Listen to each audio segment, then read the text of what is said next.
সমস্যা নাই। আমি কিছু বলছিলাম, তুই তোমার বাসায় যাও। বাংলাদেশের আইন কতটা জঘন্য হইলে এর মতো একটা মহিলা ধর্ষণ মামলা আমাকে দিতে পারে?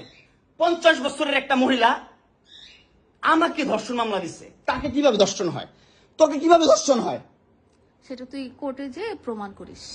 কোর্ট তো তোর কি না, তোর বাপের না কোর্ট? তোর বাপ আর্মিতে, তোর ভাই আর্মিতে, তোর জামাই আর্মিতে, তোর দুইটা জামাই আর্মিতে।